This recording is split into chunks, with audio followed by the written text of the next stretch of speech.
la postérité vous maudira. Et je pense que c'est ça, vous voyez, pour pas aller vite. Mais pour vous dire, je suis désolé de vous le dire, hein, mais c'est la Russie soviétique qui a détruit l'armée allemande. C'est ni les Américains, ni les Anglais, ni les Français qui ont pris une raclée. Exactement comme c'est la France dans la Première Guerre mondiale qui a résisté à l'Allemagne, et ben dans la Seconde Guerre mondiale, c'est la Russie qui a détruit l'armée allemande. Alors, on peut après épiloguer 107 ans. C'est-à-dire qu'on peut dire que l'armée allemande n'était pas faite pour les guerres longues. C'est-à-dire qu'il était fait pour les guerres rapides. Ils avaient de mauvaises communications. Vous voyez, il y a des détails techniques.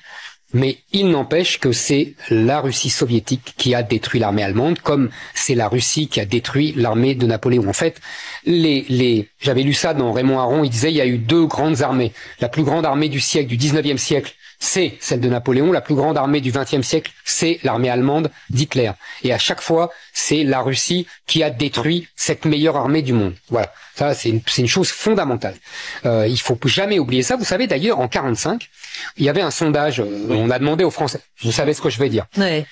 Et 80% des Français disaient qui avait gagné la guerre, l'URSS. Oui, mais oui. Mais aujourd'hui, c'est inversé. Pourquoi? Alors pourquoi? Comment? On nous aurait menti? On a inversé l'histoire? Ah oui.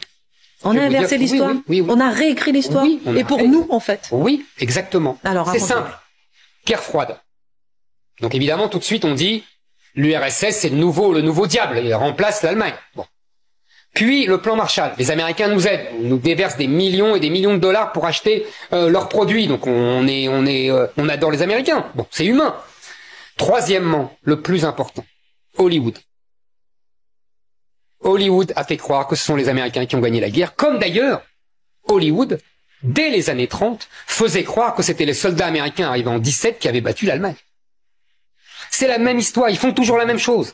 Ils se profitent, c'est leur fameux soft power, quoi. Ils sont géniaux pour ça. Ils réinventent une histoire, et après, tout le monde croit à cette histoire réinventée par Hollywood. Ouais, mais nous, la France, dans tout ça, je veux dire, on ne peut pas faire barrage. On est dans du camp. Non, mais sur l'histoire, on peut pas faire barrage par rapport à cette histoire qui vient et qui nous réécrit l'histoire et on l'a. Il faudrait déjà qu'on apprenne l'histoire à l'école. Ça serait déjà bien.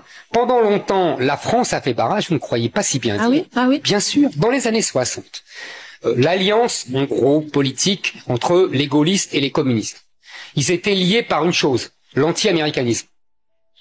Donc, ils ont fait barrage. Dans les années 60 encore, nos pères et nos grands-pères savaient que c'était l'URSS qui avait gagné la guerre. Quand est-ce que le barrage a craqué? Je dirais les années 80.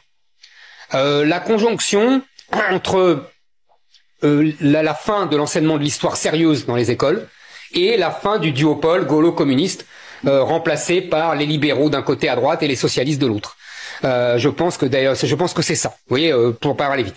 Mais pour vous dire, vous savez, il y a un mot magnifique du général de Gaulle.